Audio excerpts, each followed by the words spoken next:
Good afternoon on what is a bright, sunny and warm day. It is Thursday the 24th of March. I'm back in the Nook with this parcel and a nice hot cup of tea.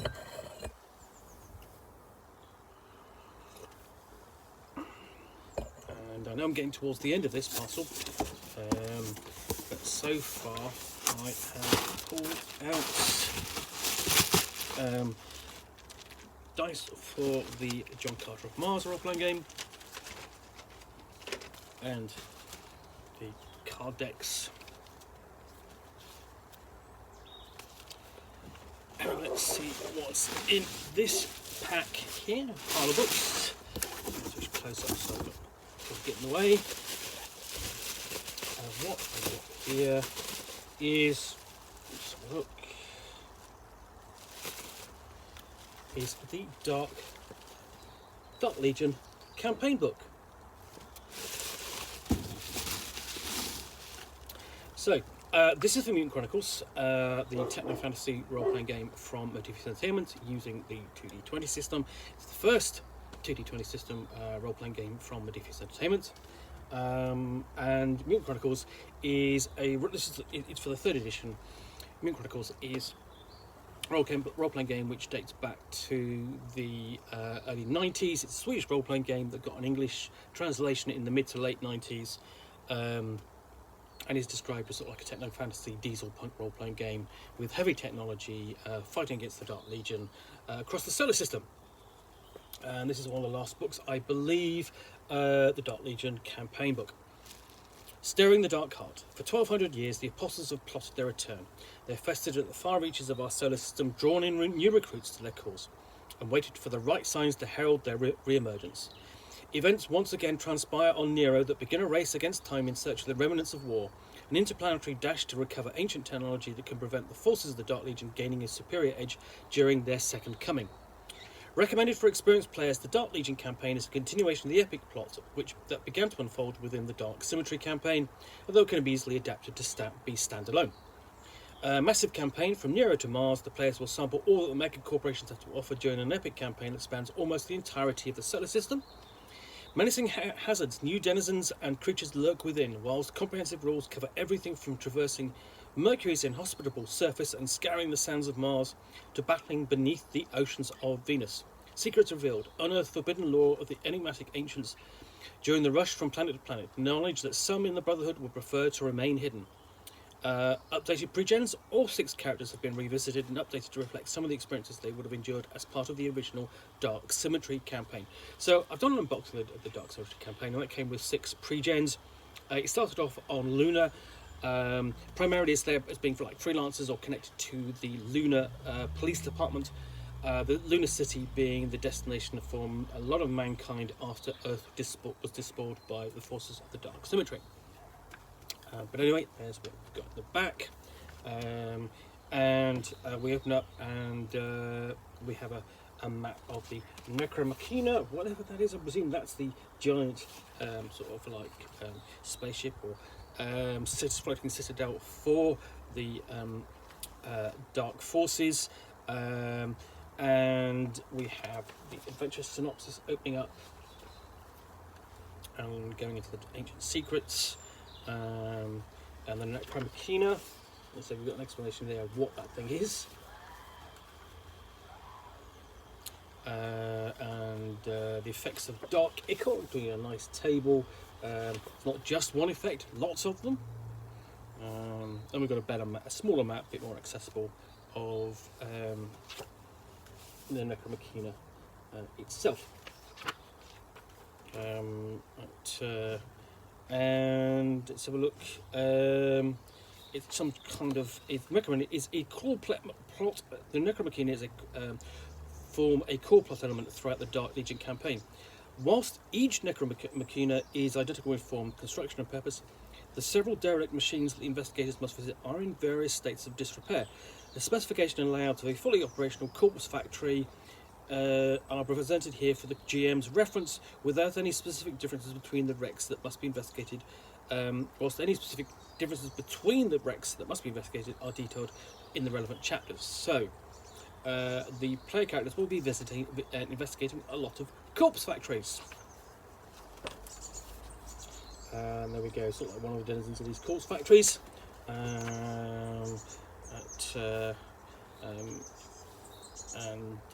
Yeah.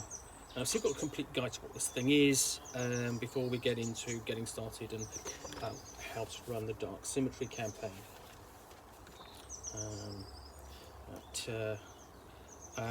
And then, so we've got guidance here on. So one of the interesting things here is it says we've got a gap of 1200 years. So there's a gap between the two campaigns, between the Dark Symmetry campaign and the Dark Legion campaign, and we have an explanation of why there. Essentially, they've been in stasis, and here is what it's telling you. Here's what the player characters will encounter as a result of their being lost for so long. So, you know, essentially, then we have advice for the Game Master on following on from the Dark Symmetry campaign or introducing new investigators. So it can be run either way, but obviously the default position is, okay, you've played through the Dark Symmetry campaign, this happened at the end, this is what happens when you wake up. So essentially part one, escape from Nero, from the basic core setup, from the events at the end of the Dark Symmetry campaign, and getting away, encountering the Mystic Brotherhood, more, and travelling to the first Necromachina. So we've got essentially. So here we have a description of the first one in the encounter, and obviously its differences between the one essentially described as being in operation earlier in the book, at the start of the book. Then intrigue in the asteroid belt. So they're travelling back from Nero, the dark planet. I'm guessing. Well, it's the dark planet, but basically, I'm guessing they're travelling back into the solar system and encountering, basically finding out what's going on. And then encountering the Order and sort of like basically exploring essentially what is a whole new world, a whole new solar system for them. And then again we've got decent maps for them to explore and basically further the plot. And then we get into there's an asteroid belt in Necromachina before we switch over to a submarine threat, and then that will take the player characters to Venus, and all the while harried by the Order. I'm presuming that's the Dark Order. So arriving on Venus, where they encounter revolutionaries. And they discover a planet at war.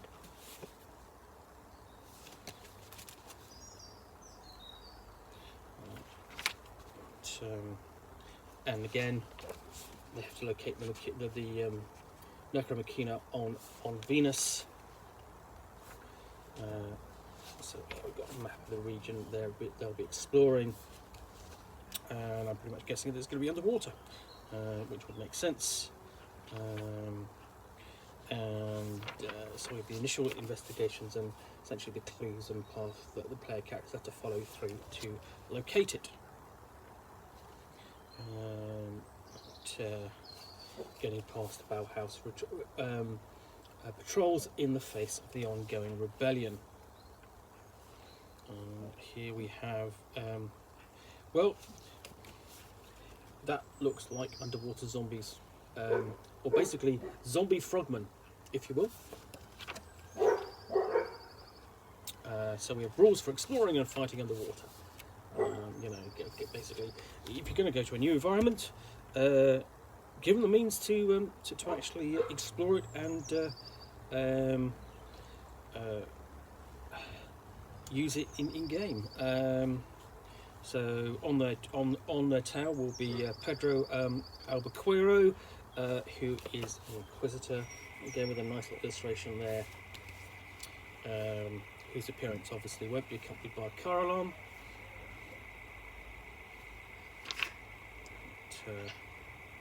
and then we get further into the solar system and Mercury, because the Dark Symmetry campaign itself focused on primarily lunar city and Mars.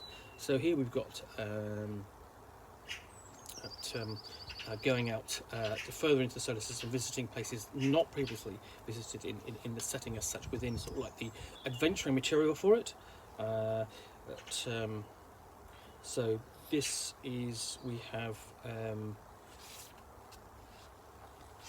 quite a lot going on, but obviously not, basically some really nice artwork, lots of NPCs for them to interact with, lots of factions and the player characters getting involved. And dealing with the fact that, okay, we have longshore gear and surface suits.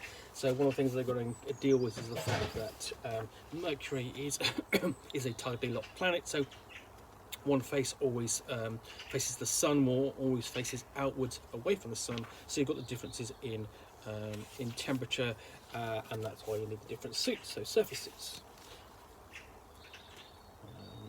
So one needs to insulate you from the cold, one needs to insulate you from the heat.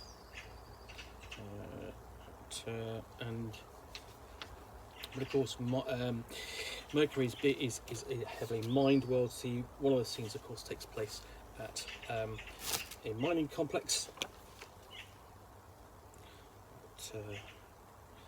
where they will encounter bloodworms, nicely illustrated, and you have bloodworms here described. Bloodworm without host body, bloodworm with host body, and presumably the ones without really want a host body, including the player characters. And then we have strange sand dragons on Mars. Presumably that's in the temperate ring. And we get out to the Necromachina site on Mercury at last. Discover the ruins. Again, each of these sites is different, giving a bit of different sort of like, because that means it's different. I mean, you've got different objectives and so on. And then after Mercury, we go back to Mars.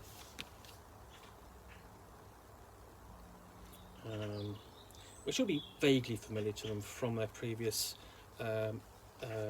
visit in the Dark Symmetry campaign. Obviously, go out into the Rust Desert there, and we even have sand crawlers.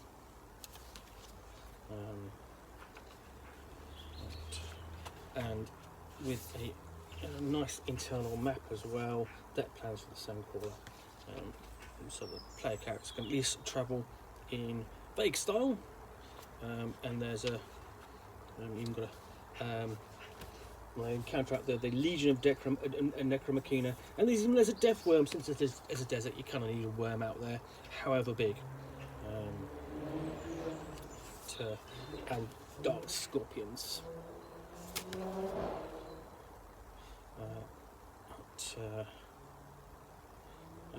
And guidelines for destroying the Necromachina.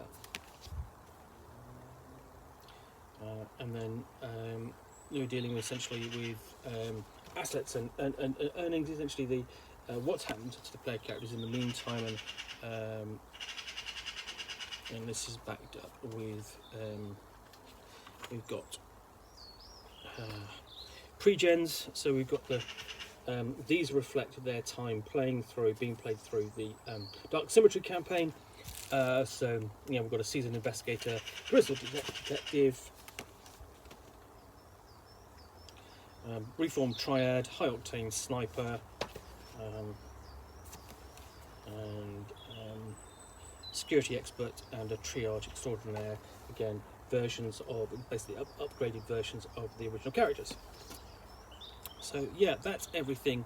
It's everything in the Dark Legion Sourcebook, which I think essentially brings for the moment, the Mutant Chronicles line kind of to a close. I think that's sort of like the apotheosis of sort of like the campaign. But of course, there's much more to explore because you've got the different source books: White Star, Luna, and so on, and the Cartel. So there's more of the setting to explore, but essentially that's probably this sort of directly playable content in terms of scenarios for it. So yeah, anyway, I hope you have enjoyed this unboxing of Dark Legion. If you have, please click on the like button down below. And of course, if you want any comments or feedback, I appreciate you taking the time to post those. And lastly, if you want to be alerted to yet more unboxings, that's where you will see me out here with a box and a book or game which I will unbox and chat about to the best extent of my knowledge for roughly 10 minutes or so, all of course accompanied by a nice hot cup of tea. Then please do hit that subscribe button. Thanks again for watching. I'll be back again soon with another unboxing of the Nook. Bye for now.